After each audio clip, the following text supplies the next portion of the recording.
Giovanni Libertendeo, biasa dipanggil Ivon, dengan NIM 431250028. Pada kesempatan kali ini saya akan membahas tentang komunikasi kelompok. Komunikasi kelompok adalah komunikasi yang berlangsung antara seorang komunikator dengan sekelompok orang yang jumlahnya lebih dari 2 orang, di mana mereka saling mengenal dan merasa menjadi bagian dari sekelompok tersebut. Tujuan dari komunikasi kelompok ini antara lain untuk berbagi informasi, pemulihan diri, serta pemecahan masalah, sehingga setiap anggota dapat saling memahami dan mengambil keputusan bersama. Secara alami, manusia memiliki naluri gregoriones, yaitu kecenderungan untuk hidup berkelompok dan berinteraksi dengan orang lain melalui proses komunikasi. Menurut Myers 2015, suatu kelompok terbentuk ketika 2 orang atau lebih berinteraksi dalam jangka waktu tertentu, saling memengaruhi dan mulai memandang diri mereka sebagai kita. Dalam interaksi sosial terdapat 2 syarat utama, yaitu adanya kontak sosial dan komunikasi. Selain itu, menurut Goldberg dan Lasor, yaitu fokus utama komunikasi kelompok adalah memahami proses komunikasi dalam kelompok kecil serta menganalisis kebutuhan komunikasi untuk mencapai tujuan bersama. Keterampilan dalam komunikasi kelompok sangat penting, diantaranya kemampuan berpikir reflektif, menyimak, berbicara, memainkan peran, menganalisis kasus, menciptakan suasana, serta kepemimpinan.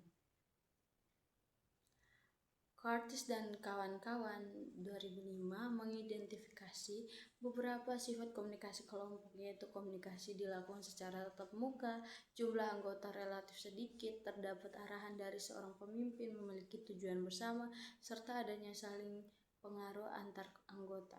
Karakteristik komunikasi dalam kelompok juga ditentukan oleh 2 hal, yaitu norma dan peran.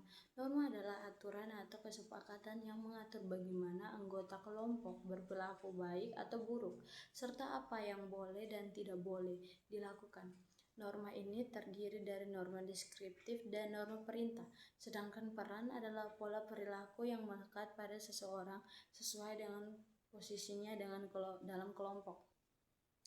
Tujuan komunikasi kelompok dapat dibedakan menjadi 2, yaitu tujuan personal seperti menjalin hubungan sosial, penyaluran terapi dan pendidikan, serta tujuan yang berhubungan dengan tugas seperti pengambilan keputusan dan pemecahan masalah. Dalam kelompok terdapat beberapa bentuk jaringan komunikasi, yaitu roda, rantai, lingkaran, dan bintang. Setiap jaringan memiliki pola komunikasi yang berbeda. Misalnya, pada pola roda, komunikasi terpusat pada pemimpin, sedangkan pada pola bintang, semua anggota dapat saling berkomunikasi secara bebas. Adapun kelebihan komunikasi kelompok adalah adanya lebih banyak informasi dan pengetahuan yang diperoleh dibandingkan individu, serta lebih banyaknya sudut pandang dalam menyelesaikan masalah sehingga menghasilkan berbagai alternatif solusi. Pemahaman yang lebih baik terhadap keputusan kelompok. Berikut ada beberapa kelemahan dalam komunikasi kelompok. Yang pertama, kemungkinan terjadinya tekanan sosial. Yang kedua, adanya dominasi anggota tertentu. Yang ketiga, terjadinya konflik dalam kelompok untuk memenangkan sesuatu argumentasi. Dan ada juga jenis dan karakteristik keanggotaan kelompok, yaitu yang pertama, anggota potensial. Karakteristiknya keingintahuan dan minat bergabung dengan kelompok, tetapi pelaku luar dan tidak dikenal. Yang kedua, keanggotaan penuh. Karakteristiknya memahami aturan dan keinginan. Yang ketiga, anggota divergen. Karakteristiknya fokus pola perbedaan. Yang keempat, anggota marginal, tidak lagi dilibatkan. Yang kelima, antar anggota.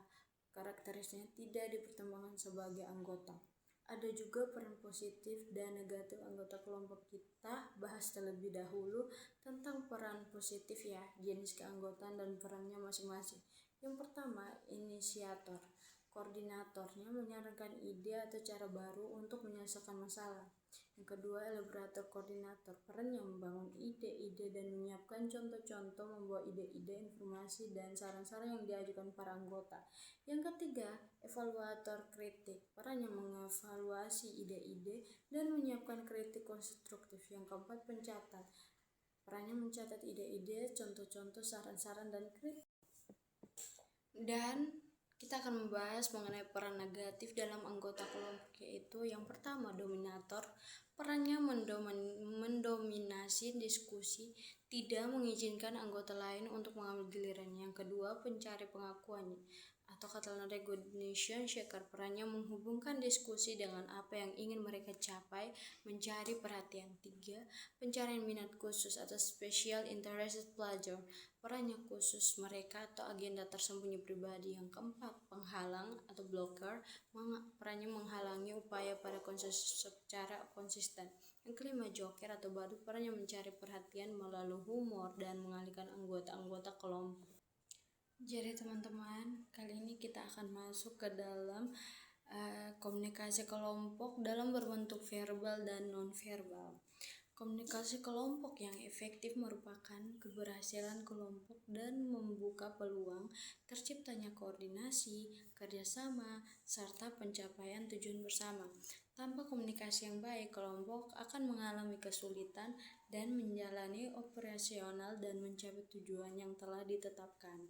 Komunikasi yang efektif berdampak positif pada berbagai aspek, mulai dari peningkatan kinerja anggota, kepuasan kerja, hingga pengambilan keputusan yang lebih baik. Komunikasi yang jelas dan efektif membantu anggota memahami tujuan, peran, dan harapan kelompok, sehingga mereka dapat bekerja lebih efisien dan efektif serta meningkatkan kepuasan kerja. Selain itu, komunikasi yang lancar memudahkan anggota dalam bertukar informasi, memberikan masukan, dan berdiskusi sebelum mengambil keputusan agar hasilnya lebih tepat dan dapat diterima dengan baik. Komunikasi yang efektif juga menjadi fondasi utama dalam membangun budaya kelompok yang sehat, serta dapat meningkatkan rasa memiliki keterlibatan dan komitmen anggota terhadap kelompok. Pada akhirnya, komunikasi kelompok yang baik akan tercipta jika didukung oleh sosialisasi yang baik dengan orang lain. Komunikasi nonverbal memiliki sifat yang lintas budaya dan lebih memahami bahasa yang bersifat emosional, sedangkan komunikasi verbal atau verbal communication merupakan salah satu bentuk komunikasi atau penyampaian pesan, dan komunikasi nonverbal meliputi gerakan tubuh. Ada juga mengenai motivasi kelompok. Menurut Sudirman 2007, motivasi adalah serangkaian usaha atau kondisi tertentu yang menyebabkan seseorang mau dan ingin melakukan sesuatu. Jika ia tidak suka, maka ia akan berusaha untuk menghindari atau mengeratkan perasaan tidak sukanya tersebut. Sementara itu, menurut Uno 1988, motivasi adalah proses yang menyebabkan perilaku diberi energi, diarahkan, dan berlangsung atau bertahan hingga saat ini. Ada 3 elemen utama dalam motivasi, yaitu yang pertama, motivasi mengakibatkan terjadinya perubahan energi pada setiap individu. Dan yang kedua, motivasi ditandai dengan munculnya rasa atau perasaan feeling, efek, dan emosi sesaat. Yang ketiga, motivasi digerakkan karena adanya tujuan yang berkaitan erat dengan keinginan dan kebutuhan.